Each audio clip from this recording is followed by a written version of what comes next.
This is the story of Scholola. At just 12 years old, she had lived through more pain than many endure in a lifetime. Born and raised on the streets of Lagos by a mentally ill mother, she had no father, no home, and no one to fight for her future. Her mother, Abini, once beautiful, now wandered through the market barefoot, mumbling to herself and tracing patterns in the dust. Her wrapper often slipped off one shoulder, contingent on one thing, exposing scars and dirt. People would pass by, some staring, some that while I would, always sussuping you, but no one ever stopped to help. Scholola was used to the insults, daughter of a madwoman. They called her gutter child. The words no longer made her cry. She'd long learned that tears only drew more laughter. They slept under a broken kiosk near mile 12. If it rained, they got wet. If it was hot, they burned. Their mattress was a flattened carton. Their blank, it was silence. Each morning began with her mother screaming into the air, fighting invisible demons. Scholola would grab her, whisper, "It's me, Mommy," and calm her down before leading her to their begging spot. Her mother begged, Scholola watched. Still, she dreamed. She dreamed of wearing a uniform, of sitting in a classroom, of reading books not torn or soaked in rain. But she knew no one would send the daughter of a madwoman to school. One hot afternoon, as her stomach twisted in hunger, a woman noticed her. The woman ran a small food stand nearby round, faced kind, dyed and smelling faintly of jollof rice. She crossed the road and asked gently, "What's your name?" "Shola." The girl whispered, "And your mother?" Scholola pointed at Ibini, who was singing to an empty bottle. The woman sighed. "She's sick, isn't she?" Shola nodded silently. Without another word, the woman handed her a covered plate. "Here, eat." That was how she met Auntie Linda. The food was hot, the rice sweet, the meat soft, something she hadn't tasted in months. The next day, Auntie Linda came again, bringing soap and water. She listened as Scholola told her story. Her mother's madness, her lost school days, her hopes. Linda wiped her eyes and said, "Tomorrow, come to my shop, help me clean, and I'll feed you." From that day, everything began to change. Scholola worked hard. She swept floors, washed plates, served customers, and observed how Auntie Linda spoke kindly and carried herself with quiet strength. One afternoon, Linda found her drawing numbers in the sand with a stick. "Where did you learn that?" she asked. "From the school near the express road," Scholola said. "I just watch and memorize." Linda blinked. "You never went to school. Only 3 weeks," the woman paying left. A week later, Auntie Linda brought her a new exercise book and pencils. The week after that, she did something bigger. She enrolled Scholola in a local public school. On her first day, Scholola stood in a borrowed uniform that hung loosely from her small frame. Her heart pounded as she stepped into the dusty classroom.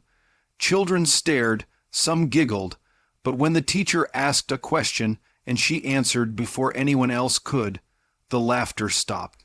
She was brilliant, too brilliant to ignore. Days turned into weeks. Each evening she worked at the shop. Each morning she learned at school. Auntie Linda was proud. For the first time in her life, Scholola felt seen and loved. Then, one evening, Linda came home holding a white envelope. "My sister in the UK has finally processed my papers," she said tearfully. "After 7 years, I can go." Scholola smiled. "So we're traveling." Linda hesitated. "No, my child, just me."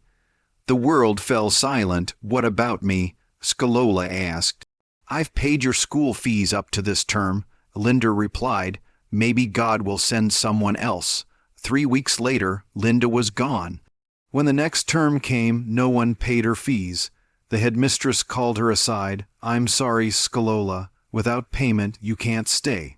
She stood outside the gate for hours, clutching her bag, waiting for Auntie Linda to return.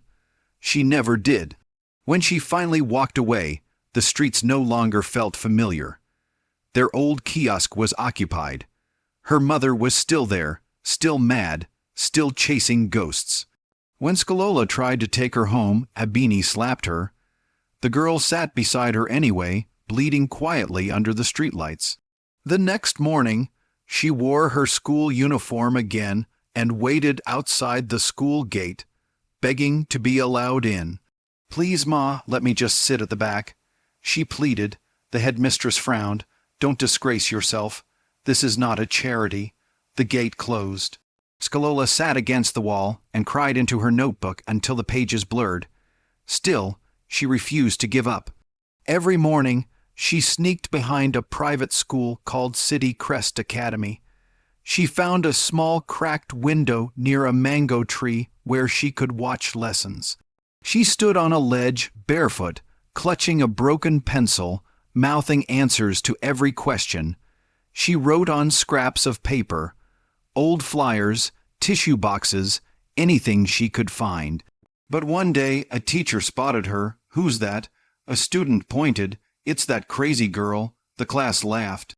The teacher stormed out. "What do you want here?" "I just want to learn," Scholola stammered. "Please let me listen from outside." "Are you mad?" the teacher snapped. "Go find your mother and pay school fees. If you even know who she is." The words cut deep. Scholola turned and ran until her feet blistered. She tried another school, crouching behind a fence to listen. But the students threw stones and called her names.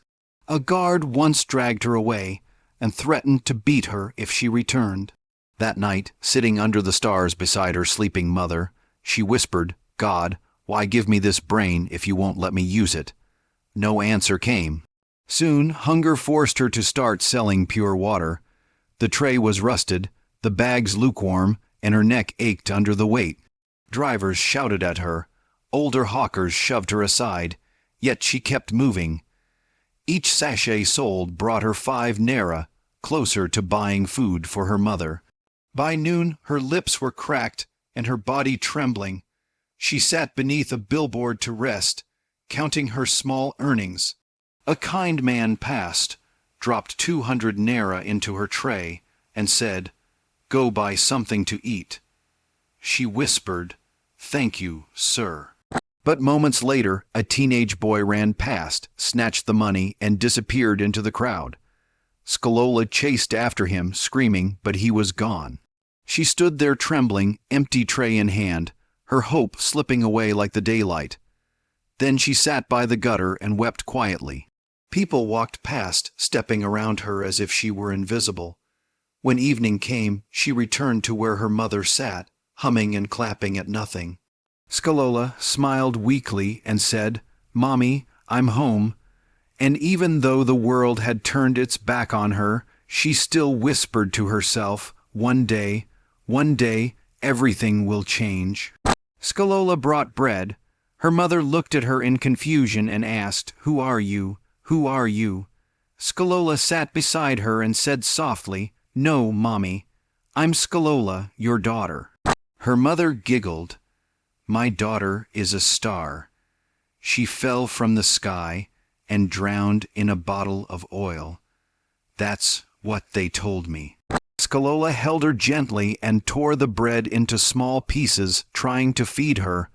But her mother didn't eat. She was too tired. Later that night, Scholola found a broken mirror near the kiosk where they sometimes slept. She stared at her reflection, sunburned face, swollen eyes, and cracked lips from too much heat. She looked nothing like the students she watched walking home from school every day. Yet, when she whispered math questions to herself, she still got the answers right. "When you divide 6 by 3, what do you get?" she asked quietly. 2. She smiled. No matter how much the world tried to break her, her mind remained sharp. Her fire still burned, and that was enough to keep her going. The next day she was back on the road, her tray full, her feet raw, her heart steady. She was selling water, but inside she was chasing something bigger. A chance to prove that the daughter of a mad woman didn't have to die on the streets. Queen's Crest International School had tall gates and guards in Navy uniforms. Children arrived in air-conditioned SUV with drivers in white gloves. The walls shimmered with fresh paint. The glass windows sparkled in the sun. It was a school for the rich, not for a barefoot girl like Scholola. But she had seen it too many times from afar, and something inside her whispered, *, go closer. *, she had no money, no plan, and no right, only eyes filled with longing. She crept around the side fence where weeds grew wild, found a small gap near a drainage pipe, and slid in. Her heart pounded like a drum, but no one saw her.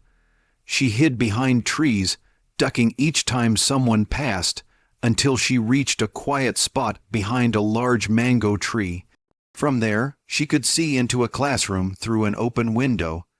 She crouched down, pulled out a pencil and a scrap of nylon, and began copying words she heard. She was halfway through an English passage when she heard a voice behind her. "You're the girl they always chase away, right?"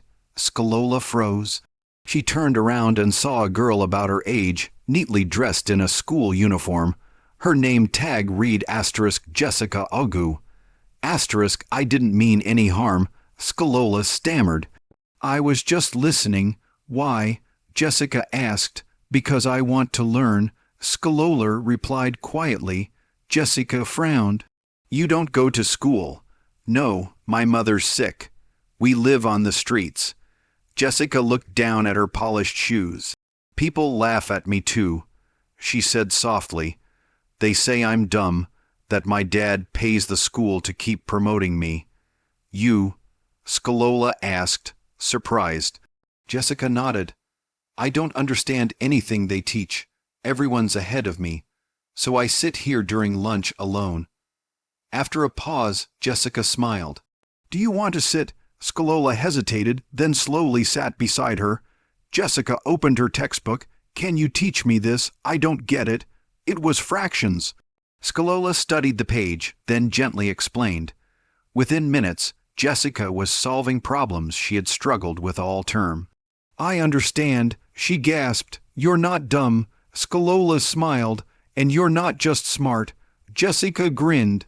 "You're amazing." They sat together until the bell rang. As Jessica stood, she asked, "Will you come tomorrow? They'll chase me away." Scholola said. "Wait here," Jessica replied and ran off. Moments later, she returned with the school's security guard. "This is my friend," she said firmly. "Her name is Scholola. She'll come here every day during lunch. Let her in." The man hesitated, but Jessica's voice was steady. "My daddy owns this school. You have a problem with that?" The man said nothing. Scholola could hardly believe it.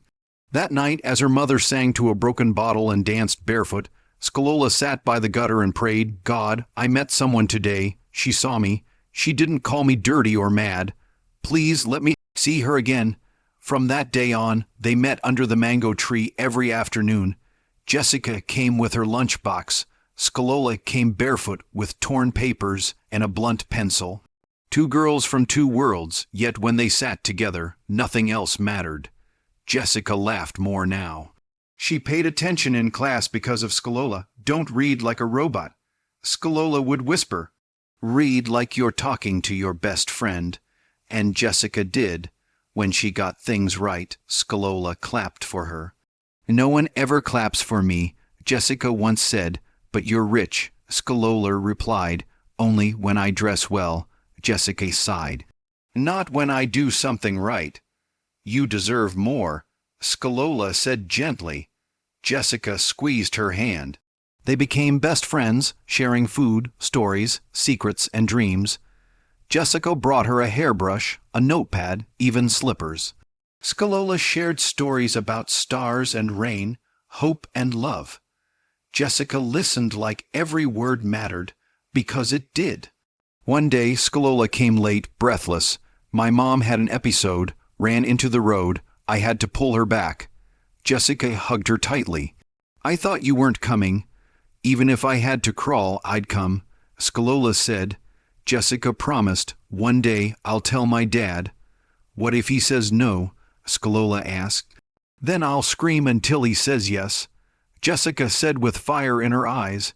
The next day, black SUV rolled into the school compound. Teachers froze. Jessica's heart sank. Her father, Chief Agu, was here. As he stepped out, Scholola arrived, smiling, barefoot as always. Jessica's smile faded. That's my dad, she whispered. Chief Agu saw them and frowned. Jessica, what are you doing here? Who is this? This is Scholola. She's my friend. She teaches me. Jessica said, She teaches you. He repeated, Yes, she's the reason I'm improving in school. He turned to Scholola. Who are your parents, child? I don't know my father, sir. My mother's sick. We live near Oshodi. People call her mad. Chief Agu studied her, then said quietly, Take me to your mother. Scholola panicked. Please don't punish her. She doesn't know what I do. I won't hurt her, he said softly. I just want to help. 30 minutes later, they arrived at a dusty roadside. Scholola pointed to her mother, sitting barefoot, laughing at nothing. That's my mommy, she whispered. Chief Agu knelt beside the woman. Madame, he said gently. The woman looked up and muttered nonsense about wings and the sky. Scholola's eyes filled with tears. I'm going to help her, Chief Agu said quietly. She needs proper care. Please, Scholola whispered. I don't want money. I just want her to be okay. He nodded. You have a father now, he told her. By evening, Scholola had taken her first real bath in years. Jessica gave her pajamas. Chief Agu introduced her to the house staff. This is Scholola. She'll be staying with us. Treat her like my daughter. The next morning, Scholola wore a crisp new school uniform. Jessica clapped. You look just like me. I feel like I'm dreaming, Scholola said. You're not, Jessica smiled. You belong here now. That day, the two girls walked into school together, same uniforms, same bags, same smiles. The teachers and students stared in disbelief. The barefoot street girl was now a student of Queen's Crest. In class, Scholola raised her hand for every question. She wasn't just good. She was brilliant. Teachers called meetings to discuss her. Where did this girl come from? They asked. She's exceptional. Meanwhile, her mother was placed under psychiatric care. Slowly, with treatment, she began to recognize her daughter again. Weeks passed. Scholola adjusted to her new life. She still woke up sometimes in fear, but each day grew lighter. She made new friends, but Jessica remained her closest. They were sisters now, not by blood, but by heart. One Friday, Chief Agu called Scholola into his study. You've changed my daughter's life, he said. You've changed mine. From today, you'll have every chance to learn. He handed her a new tablet. Scholola looked at it as if it were gold. Thank you, she whispered. Thank you for seeing me when no one else did. You were never invisible, he said. You just needed someone to look close enough. That night, Scholola sat under the mango tree, the same one where it all began. She looked up at the stars. My name is Scholola. She whispered, daughter of no one, friend of Jessica, student of Queen's Crest, and now I have a father. She closed her eyes and prayed, God, you made my mother better, gave me a school and gave me a friend.